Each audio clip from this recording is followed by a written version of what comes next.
J'ai oublié de le lancer. Dans ma dernière vidéo, je vous ai présenté ce dé à 120 faces et je vous ai expliqué un peu la théorie et la répartition des nombres sur ce dé. Et vous avez été nombreux dans les commentaires à me dire que vous avez été frustrés de ne pas le voir rouler, de ne pas voir comment ce dé fonctionne. Et bien figurez-vous que je n'y ai juste pas pensé, juste une bonne caricature de matheux, j'ai juste pensé à la théorie et j'ai oublié la pratique. Et donc on va réparer ça tout de suite et je vais donc dans cette vidéo lancer ce dé, vous allez voir comment il roule et voir comment on lit son résultat. Et puis je vais vous en présenter quelques-uns d'autres qui sont dans mes collections et qui sont assez rigolos aussi par la même occasion. Alors allons-y, lançons ce dé.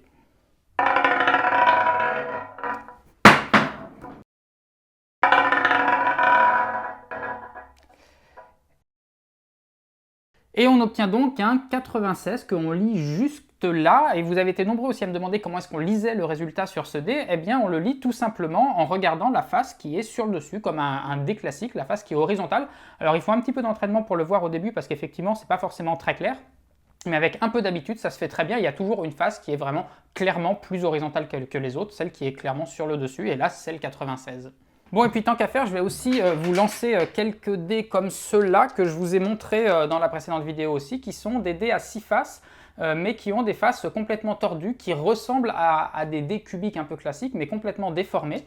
Et ceux-là, ils fonctionnent pareil, comme des dés totalement normaux. Et on obtient des nombres, des 1, des 6, des 3. Et alors là, cette fois, il n'y a pas vraiment de face horizontale, vu qu'elles sont complètement tordues, mais il y a une face qui est clairement la face qui est sur le dessus, et donc on lit très facilement des 5, des 4, des 4, etc. Bon, et alors avant de terminer cette vidéo, je voulais aussi vous en montrer quelques autres que je ne vous ai pas montrés dans la précédente vidéo. Par exemple, j'ai aussi des dés comme ceux-là qui sont des dés à 2 faces.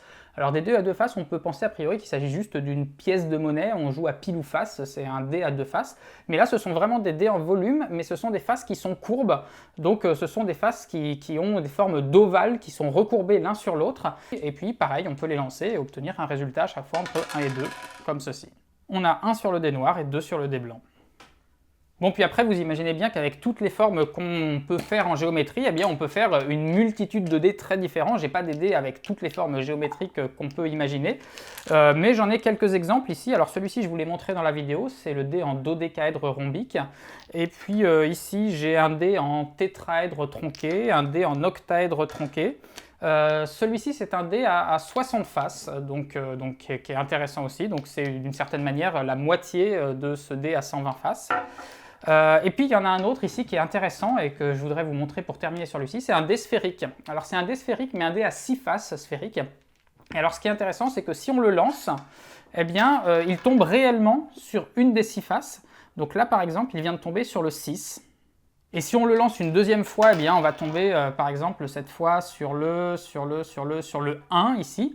Et ce qui est drôle avec ce dé, c'est que malgré le fait qu'il est parfaitement sphérique, eh bien, il tombe toujours exactement sur une face et il tombe jamais à cheval entre deux faces. Et ça, c'est dû à sa construction.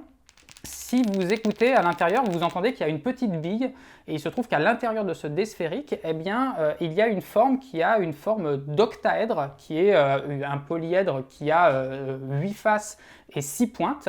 Et les 6 pointes de l'octaèdre pointent vers les 6 nombres du dé, de sorte que la petite bille va toujours venir se loger à l'intérieur d'une pointe, et de cette façon, eh bien, le dé va être obligé, un peu à la manière d'un culbuto avec un poids à l'intérieur, va être obligé de se stabiliser avec une pointe vers le bas, et donc avec une autre pointe vers le haut, et donc le dé va toujours montrer de cette façon un nombre rond, va toujours tomber sur une des 6 faces exactement.